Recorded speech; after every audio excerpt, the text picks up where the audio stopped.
Media మిత్రులకు నమస్కారం. తెలంగాణ రాష్ట్ర ప్రభుత్వం బీసీలకు స్థానిక సంస్థల్లో రిజర్వేషన్లు కల్పించాలనే సదుద్దేశంతో జీవో నంబర్ 9 రిలీజ్ చేయడం జరిగింది. కానీ కొంతమంది బీసీలకు ఇచ్చినటువంటి రిజర్వేషన్ను అమలు చేయకుండా కుట్రలు పన్ని హైకోర్టుకు వెళ్ళి ఎన్నికలపైన స్టే తీసుకురావడం జరిగింది. ఇది బీసీల పట్ల ఒక శాపంగా మారింది. కాబట్టి ఇప్పటికైనా అన్ని రాజకీయ పక్షాలను బీసీలుగా మేము చేస్తున్నటువంటి ఏకైక డిమాండ్, అన్ని రాజకీయ పార్టీలతో సంబంధం లేకుండా బీఆర్ఎస్, బీజేపీ, అధికార పార్టీ, కాంగ్రెస్, ఎవరైనా సరే అన్ని రాజకీయ పార్టీలు కలిసి పార్లమెంటులో బీసీలకు సంబంధించినటువంటి రిజర్వేషన్ పైన చట్టం చేయాలని చెప్పి మేము బీసీల పక్షాన డిమాండ్ చేస్తూ ఉన్నాం. చట్టం ఒకవేళ బీసీల రిజర్వేషన్ పట్ల చట్టం చేసినట్లయితే ఎవరి నుంచి కూడా ఇబ్బంది అనేటటువంటిది కలగదు. కాబట్టి దయచేసి అన్ని రాజకీయ పార్టీలు బీసీల పట్ల తమకున్నటువంటి ప్రేమను చూపాలనుకుంటే ఏకైక మార్గం కేంద్రంలో ఉన్నటువంటి పార్లమెంటులో చట్టం తీసుకొచ్చి బీసీలకు న్యాయం కల్పించాలని చెప్పి మేము డిమాండ్ చేస్తూ ఉన్నాం. ఎందుకంటే మేము అడిగే డిమాండ్ కూడా తప్పైనటువంటి డిమాండ్ కాదు.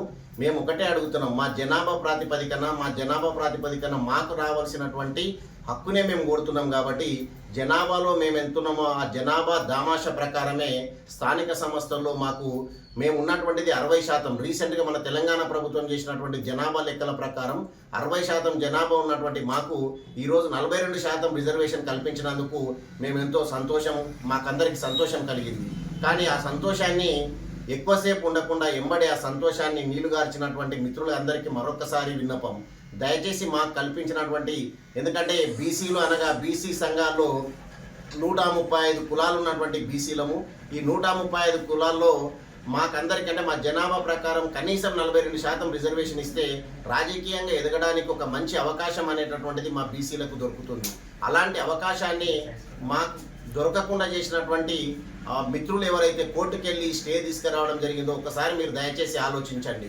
మేము అడిగింది అలవి కానీ హామీ కాదు. హామీలు ఇచ్చినటువంటి ప్రభుత్వాలు దయచేసి ఇప్పటికైనా మా పట్ల ఒక మంచి ఆలోచన చేసి బీసీలకు 42% రిజర్వేషన్ స్థానిక సంస్థల ఎన్నికల్లో కల్పించాలని కోరుతూ, దీనికోసం అన్ని రాజకీయ పక్షాలు ఏకంగా బీసీ సంఘాలు కూడా అన్ని సంఘటితమై పోరాటం చేసి పార్లమెంటులో చట్టం తెచ్చే వరకు, వీలైతే ఎన్నికలను ఆపైనా సరే 42% రిజర్వేషన్ వచ్చేంత వరకు ఎన్నికల్ని ఆపైనా సరే అందరికీ 42% రిజర్వేషన్ అంటే బీసీలకు 42% రిజర్వేషన్ సాధించాలని చెప్పి మేము బీసీ సంఘాల పక్షాన బీసీలుగా మేము అన్ని రాజకీయ పక్షాలను వేడుకుంటున్నాం.